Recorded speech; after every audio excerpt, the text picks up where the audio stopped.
All right, guys, put on your tin hats because I got a Checo Perez theory for you all. So, if you've been watching Formula One for the past 3 weeks, you know that Checo Perez has just been not performing, and like it's really, really terrible. By the way, I'm in Brazil. That's why all of these are in Portuguese. So today in the Canadian Grand Prix, he didn't finish. But not only did he not finish, he qualified 16th, and he qualified 16th behind Daniel Ricciardo and Yuki Tsunoda, and he finished behind both of those. Right? Not just that, but look at Monaco as well. In Monaco, Sergio Perez 16th behind Yuki Tsunoda and Daniel Ricciardo. And he also finished, I believe, behind Yuki Tsunoda and Daniel Ricciardo. I switched those, right? But the same thing happened in Imola. So in Imola, he actually finished just above Yuki Tsunoda, but in qualifying, he qualified 11th, Yuki Tsunoda qualified 7th, and Daniel Ricciardo qualified 9th. Now, so a lot of Red Bull people are saying, well, that's the same thing that happened last year. He had a lull in the middle of the year, and he ended up in second place, as you see over here. And that's true. He did have a lull in the middle of the year. I will argue and say that he actually started a lot stronger than he started this year, and he ended up in second place. The problem is that the car just isn't where it should be this year. I mean, the car is still pretty good, but the problem is that McLaren is catching up, Ferrari's catching up, and as we saw today, Mercedes is catching up as well. Max Verstappen is only winning by 56 points right now, which, I mean, doesn't sound, it's like, oh, he's only winning by 56 points. Last year, he was smoking the competition, and if you look over here, Red Bull only has a 49-point lead on Ferrari and an 89-point lead on McLaren, and if you look at the results from today, McLaren gained 8 points gained 3 points on Red Bull. Mercedes gained 3 points on Red Bull. If Max Verstappen DNQs again, or he has another couple bad races, I think it's more likely than not that Red Bull lose the Constructors' Championship this year because of how poorly Checo Perez has been performing. I think Max Verstappen still wins the Drivers' Championship, but I think that McLaren with Piastri and Lando Norris just always they're always together. It's always like 3-4, 5-6, 2-3. It's always those two right neck and neck together. They're performing so well and so in sync. But then again, you have Mercedes. I mean, the best case scenario for Red Bull is that Mercedes now enters the fray. And so instead of McLaren always picking up like 2-4, 2-3, 3-4, 3-5, they start, one of those places every single race starts going to Mercedes, or two of those places, and like the points after first place start getting divvied up, and so Red Bull's still able to run away with it, even if Checo Perez doesn't perform. But that's hoping on a lot, right? So I made a video a couple weeks ago saying that Red Bull need to promote Yuki Tsunoda now, and I still completely agree with that. I think Yuki Tsunoda is, I am a Yuki Tsunoda hater, but Yuki Tsunoda is clearly driving extremely well. He didn't get any points today, but as you see, like before today, he was 13 points behind Fernando Alonso. Fernando Alonso driving a way better car and being a two-time world champion, and Yuki Tsunoda being Yuki Tsunoda. Like, he's performing, right? So the question is, why are they not promoting Yuki over Checo? Why are they promoting Daniel Ricciardo over Checo? And then the big question, why did they give Checo a 2-year extension when Carlos Sainz is clearly overperforming Checo? Last year he was the only driver not in a Red Bull to win a Grand Prix, and this year, for a while, he was the only one, but, Lando and Leclerc won, right? But he's clearly one of the best drivers on the grid right now, and Checo isn't. So why is Checo keeping the spot? So here's my conspiracy theory about this. If you guys remember the Christian Horner fiasco that occurred,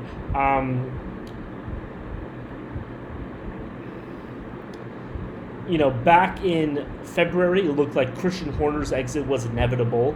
A lot of people believe that. I thought he was going to stick around, but, even I thought it was like a 50-50 chance, right? And so there's this question of, like, what would happen to Checo. And the big thing that was occurring was that you had Helmut Marko, Max Verstappen, and Jos Verstappen all trying to kick Christian Horner out. And then Adrian Newey kind of tried to kick Christian Horner out, but then just said, I'm leaving because I don't want to be a part of this, right? And so, like, Christian Horner was on the ropes, right? And if Checo Perez had joined the coup against him, I don't think that Christian Horner would have survived. I don't think he would have survived both drivers. And yes, you can say that Checo Perez doesn't really, is not nearly as important as Max, and that's 100% true, but just from like an optics perspective, it looks completely different when it's just Max and Jos just trying to launch a coup versus Max and Checo both saying that Christian Horner has got to go. So what I think happened with Christian Horner is I think Christian Horner basically went to Checo Perez and said, look, I know that you and I have had our tough spots. Checo Perez has been on the hot seat for the past 2 years. It was very widely publicized in Drive to Survive, and there have been tons of reports about it over the course of the last 2 years.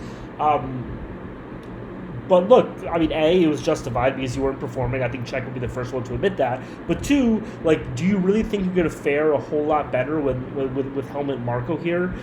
Driving the bus versus me?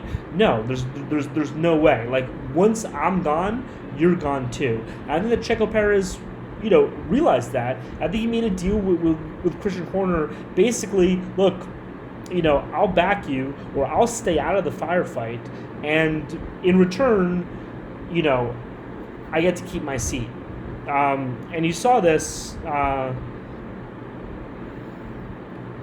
What's it called?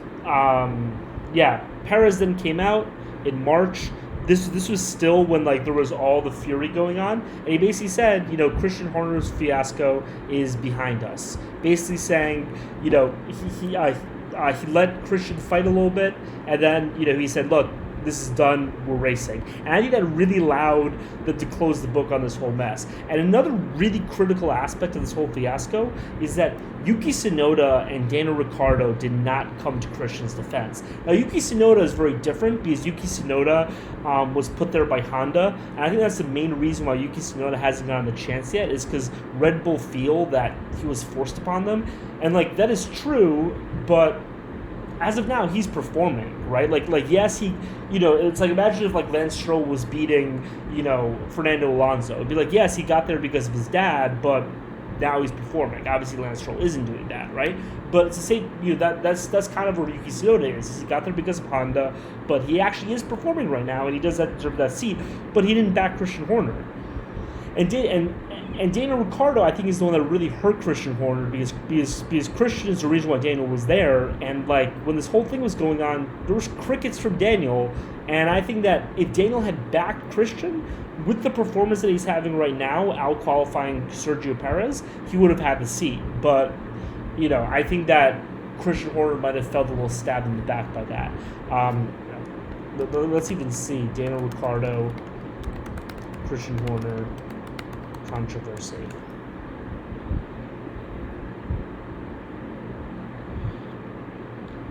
I mean, he did refer to it as noise and distraction, but he just said he feels for it, right? He didn't actually defend the guy. And I think that when it comes to Daniel Ricciardo, Christian Horner was expecting much more of a defense than from Checo Perez or whatever, because they have a much deeper relationship. So that's why I think that Checo's holding the seat, because the cards were down. Christian Horner needed him, and Checo stood up for him. And even if they have to lose the constructors over it, Christian Horner still has his job, and he's like, look, we could replace Checo some other time, but I'm here, and he has an ally now. So I think that's it. Let me know what you think. Comment, subscribe.